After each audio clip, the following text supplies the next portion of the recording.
many deaths. Humanity cannot remain insensitive.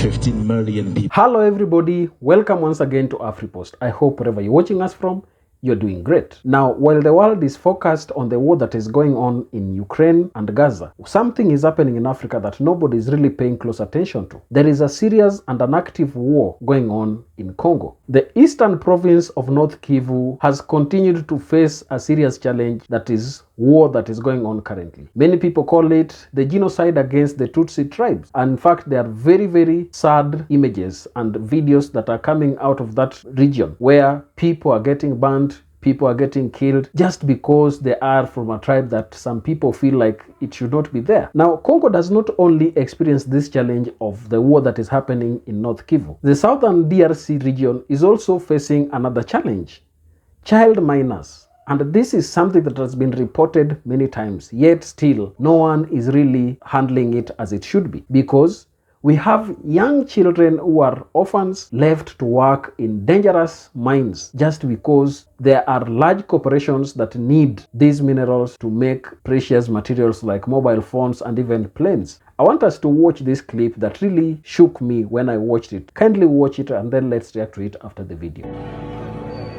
These people are fleeing the east of the Democratic Republic of Congo after days of conflict between the M23 rebel group and the Congolese military. On Wednesday, clashes between the group and the army raged around the city of Sake in the North Kivu province. According to fleeing residents, the city is a strategic point on the road heading towards the provincial capital, Goma. We woke up this morning to the sound of bangs and explosions. We thought we were all going to die, so we decided to flee. I just arrived here on foot, but around Sake we heard loud bangs in the hills, and in Trois-Antennes there were a lot of gunshots and we had to get away. We're asking the government to help us restore peace because it's our land.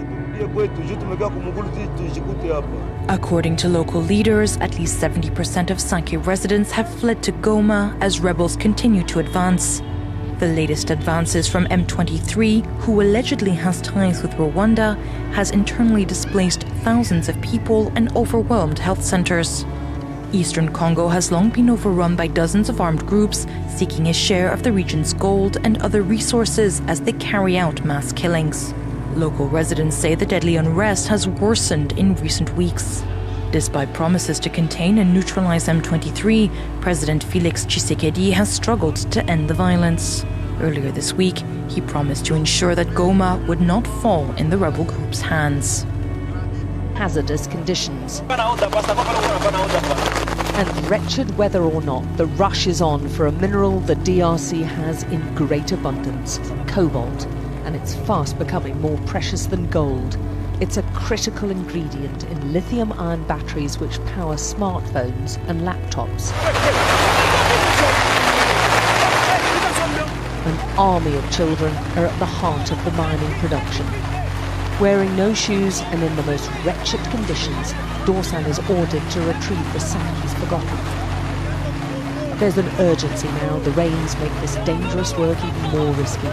Dorsan's told in no uncertain terms he risks a beating if he messes up again. Dorsan, with Richard beside him, have worked all day.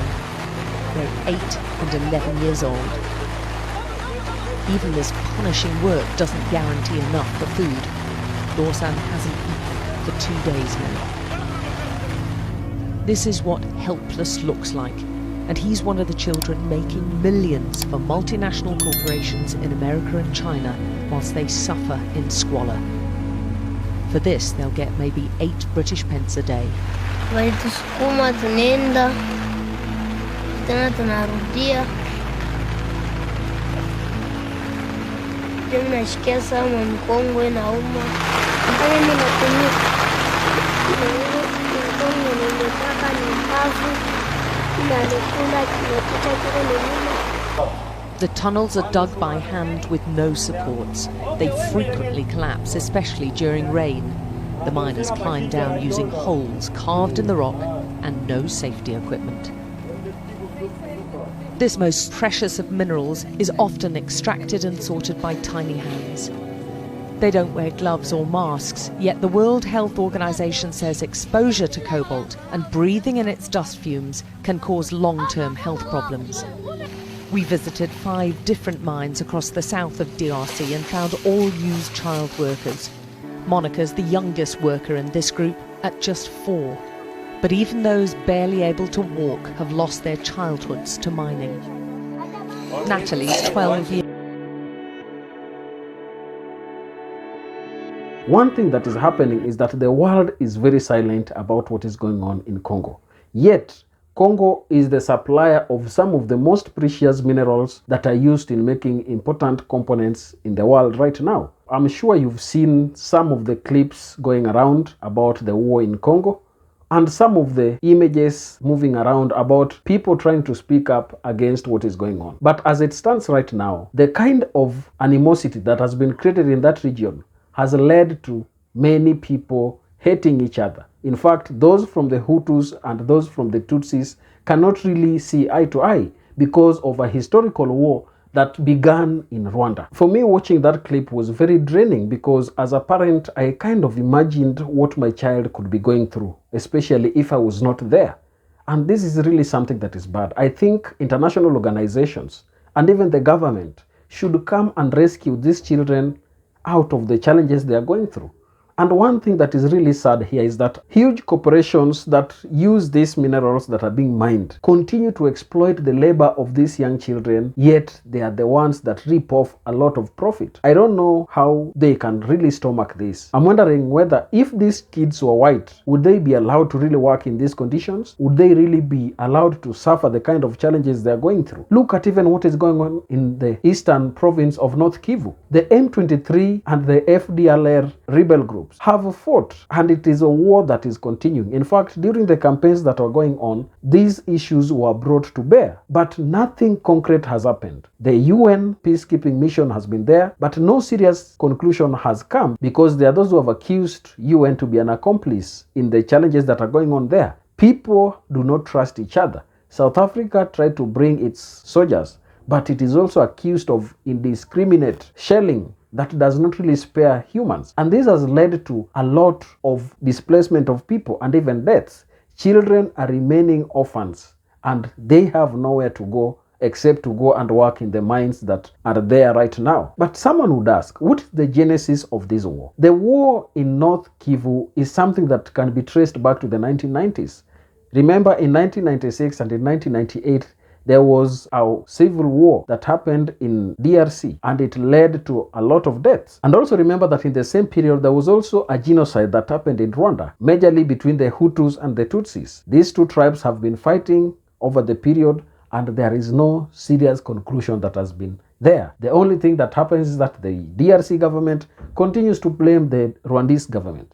And also the Rwandese government counter-blames the DRC government. At the end of the day, those who suffer are the citizens. I believe it is time for us to come out and speak for Congo because somebody must come and speak for what is going on in that country.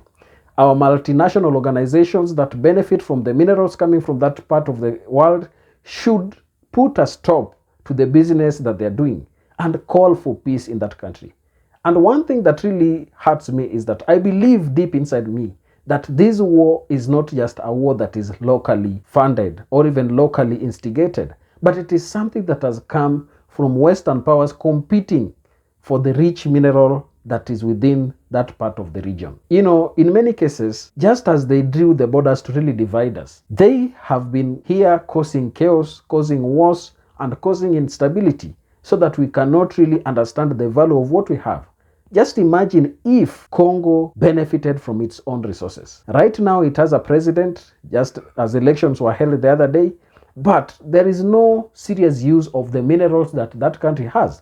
The country produces close to 60% of the world's cobalt, and cobalt is very important material in even computers and many other electronic materials. It also produces coltan, a very rare mineral that is used in manufacturing of mobile phones. These are very important things that if Congolese government could really utilize these minerals to develop the country and give the citizens the best life that they could get, that can make that area to really be peaceful. But as it is now, external factors and external interests have come. They are fighting over that piece of land. They are fighting over the minerals that are in that place, and the people continue to die. It is my call in this video that even as we do our things, even as we call for integration of African economies, let African Union and many other leaders within the continent work towards bringing peace in DRC Congo. We cannot call for integration of Africa when we as a people cannot call governments that are failing to order. It is incumbent upon the governments in East Africa and also Central Africa and also South Africa to come together and work towards having peace in DRC Congo. Just as South Africa is determined to ensure that people in Gaza get justice, they should also be determined to ensure that people living in North Kivu get justice that they deserve. Children should not continue being motherless, and people should not continue to be killed without any recourse. That's it from me. I don't know what you think about this, but please, if you're watching us for the first time, don't forget to subscribe to this channel, like this video, and also share. Remember to also speak up and call for an end to the war and genocide that is happening in Congo. Thank you, and may the good Lord bless you. Goodbye.